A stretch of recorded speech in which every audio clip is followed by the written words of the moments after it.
Non, mais voilà. Voilà le résultat final. Ah, bordel de merde. Bon, je pense que cette review va avoir en deux parties, dont une partie assez rapide, non spoil, de cette série qui est Obi-Wan Kenobi. Je vous laisserai les deux dernières reviews, enfin les deux reviews que j'ai fait pour épisodes 1, 2 et 3.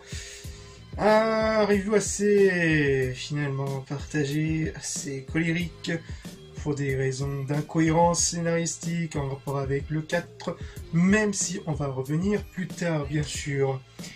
Bref, sans trop spoiler, cette série est une perte de temps qui ne sert à rien, qu'on n'apprend rien dans le lore, des personnages secondaires qui restent vraiment secondaires tels une plante.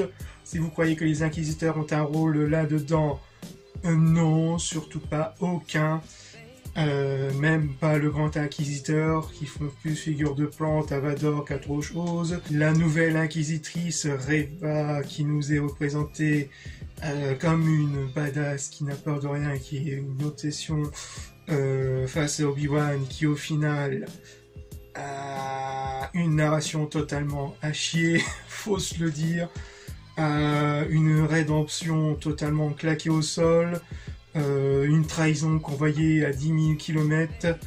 Bref, Reva, un personnage gâché, tout comme la crédibilité de la mort en général dans la série, qui laisse vraiment à désirer, où plus personne ne meurt. Ça commence sérieusement à casser les couilles. Au bout d'un moment, ayez des morts crédibles. A aussi une réalisation totalement OSEF, une réalisation, on méritait beaucoup mieux comme réalisateur ou réalisatrice. Même si toutefois la réalisatrice de la série réussit tout de même à apporter sa petite patte de tension qui fonctionne assez bien, par exemple dans l'épisode 3 qui fonctionne assez bien. Même si ça ne vole pas haut, les scènes d'action sont totalement claquées au sol, tout comme les combats, etc. Bref, on méritait bien mieux comme réal, tout comme en musique, malgré la composition de John Williams sur le unique thème de Obi-Wan Kenobi. Franchement, c'est pas très ouf et ça méritait largement mieux. Cette série ne vaut pas le coup. Franchement, si vous avez l'occasion, franchement, si vous avez eu l'idée de ne pas le voir, n'allez pas le voir. Si vous croyez tout comme moi à une pseudo-rédemption ou un bienfait, un peu comme l'effet The Mandalorian, un effet surprise, vous passez totalement à côté de la plaque. Si vous voulez aller le voir, allez-y. Si vous aimez, je sais pas comment vous faites, mais chacun son opinion, mais pour moi cette série est à chier. Voilà, on va passer dans la partie spoiler parce qu'il y a tout de même étonnamment quelques points intéressants qui ont été apportés dans la série, notamment dans l'épisode 5, un peu dans l'épisode 6, même si ça a été gâché. Bref, partons dans la partie spoiler. Au-delà des classiques notions d'espace où l'homme projette ses pas, il est une dimension où peuvent se glisser par les innombrables portes du temps. Du coup, dans la partie non spoil, il y a tout de même quelques bons points assez positifs, même s'ils sont assez rares. Dans l'épisode 5, il apporte tout de même assez quelque chose d'intéressant, notamment avec tout le lore, avec Vador. Heureusement qu'il est là, mais ça sauve pas non plus le truc. Ça aurait été beaucoup mieux avec, comme dans l'épisode 5, qui a fait pareil, un très bon exemple d'effets miroirs, d'effets d'apprentissage, notamment avec ce mot l'apprenant qui a été dans la phrase originale dans l'épisode 4, c'est-à-dire que l'élément de flashback est utilisé pour la narration, contrairement à The Book of Boba Fett, où voilà, bref, à utiliser assez intelligemment pour nous montrer qu'au final, que ce soit en Vador ou en Anakin, ça montre que Anakin, que ce soit Vador ou en Vador, restera toujours un apprenti dans les deux sens. Franchement, le parallèle est assez cool et assez chouette à bien amener.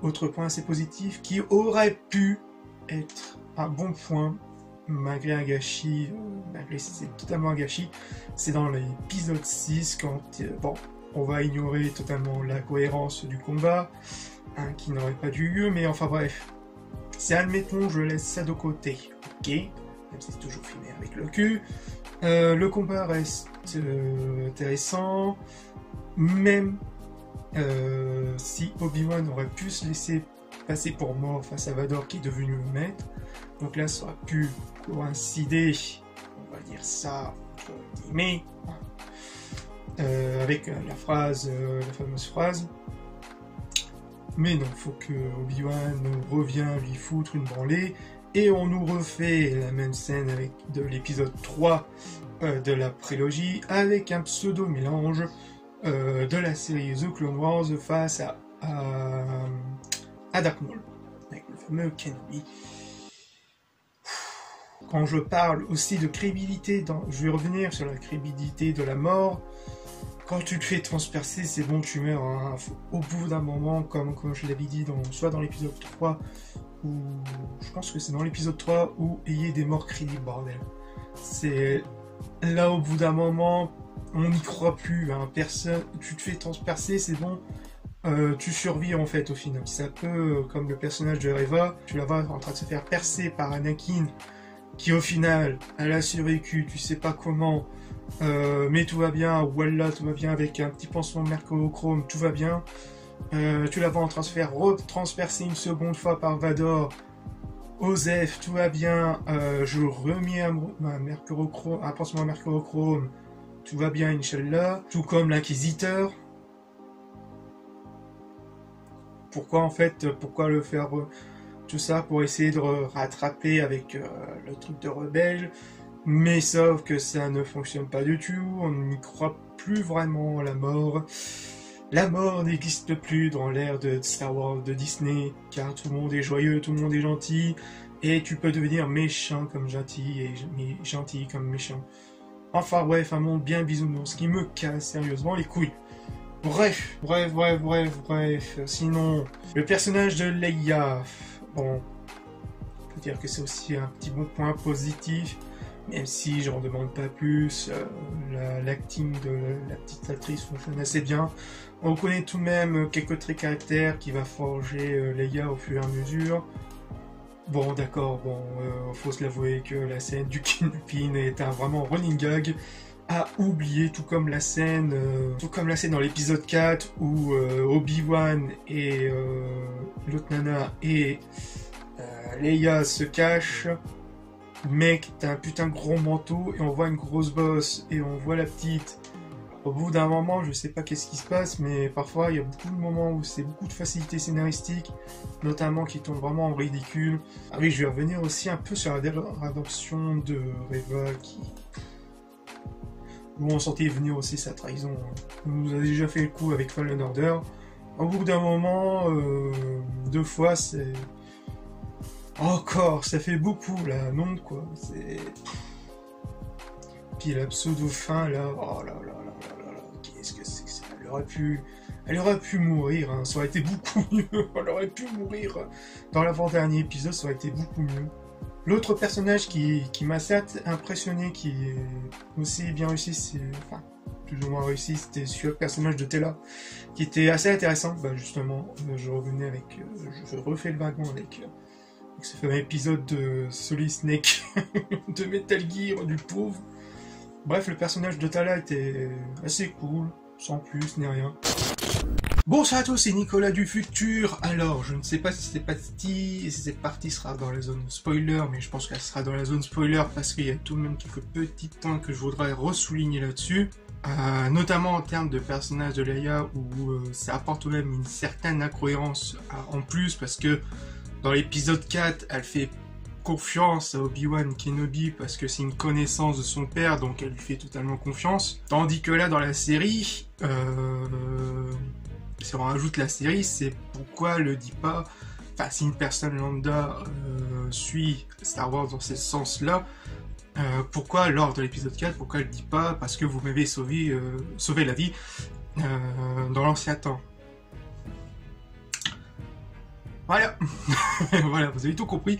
Autre point que je voudrais... Est-ce que je pourrais rajouter autre chose ou pas? Ouais, concernant aussi le personnage de Lars, Owen Lars, donc l'oncle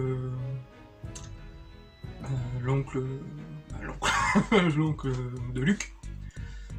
Son comportement est assez bizarre, surtout vers la fin, dans le dernier épisode, où justement il le laisse rencontrer Luke, le jeune Luke, face à Obi-Wan pour le fameux Hello There, que tout le monde, que je sais pas si c'est vraiment pour faire plaisir aux fans, mais je sais pas, c'est un peu cette sensation aussi bizarre. C'est Luke le connaît vaguement, hein, Obi-Wan, hein, qui connaît un peu comme le voisin du coin, qui fait bonjour, qui dit juste bonjour, etc.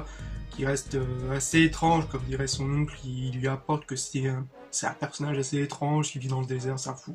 Enfin bref, assez bizarre.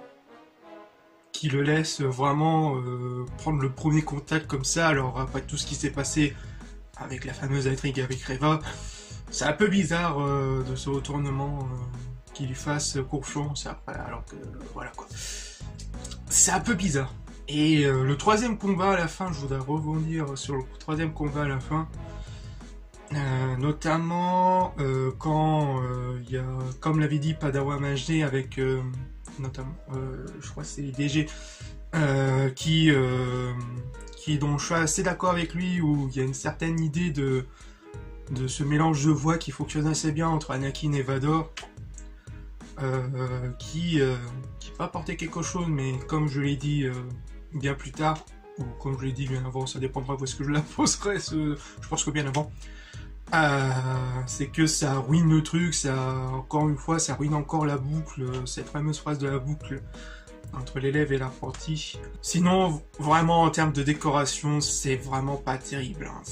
Ça fait ce que ça peut, et quand tu compares à d'autres séries de science-fiction, tu te demandes où est-ce qu'est passé le budget. C'est parfois lamentable. Voilà. Donc voilà, c'était le Nicolas du futur avec une voix un peu cassée parce que je venais... Bref. Je vous laisse, à vous les studios. La question que je me pose, c'est est-ce que ça méritait vraiment en mini-série? Je pense qu'en film, ça aurait été un peu mieux. Mais pour moi, concernant aussi, ça m'a fait rappeler avec ce que j'avais dit au début. Je vais revenir sur la fameuse incohérence. Ça reste même une incohérence. Tout comme ce premier, ce deuxième et ce troisième, il y a Obi-Wan et Darth Vader n'auraient jamais dû au moins combattre ensemble avant l'épisode 4. Ça ruine cette fameuse boucle qui a été dit dans la phrase. Et justement, quand tu chantes l'apprenant, la définition de l'apprenant, c'est une personne qui à la fois choisit un autre enseignement. Donc là, on peut faire clairement que c'est une personne qui reprend, par exemple, Anakin qui a repris l'enseignement des Sith, mais il y a aussi une autre définition de ce mot, c'est qu'une personne qui apprend au fur et à mesure de ses échecs. Et là, vous entendez le mot apprendre, donc apprenti. Donc, apprenti ou disciple, ou apprenant, ça reste quasiment la même chose, donc ça ruine un peu la boucle de l'épisode 3. Une erreur que je ne peux pas tolérer, je suis vraiment désolé, ça ne passe pas, ça ruine cette fameuse boucle de match retour entre l'apprenti et le maître. Je pense que j'ai tout dit, je pense que étonnamment j'étais resté assez calme. Bref, franchement, comme je l'ai dit, même si je continuerai à voir les séries, notamment Ahsoka ou Andor, et bien sûr The Mandalorian saison 3, qui j'espère seront beaucoup mieux que cette daube, une grosse perte de temps. Bref, je vous laisse et on se retrouve pour de futures vidéos.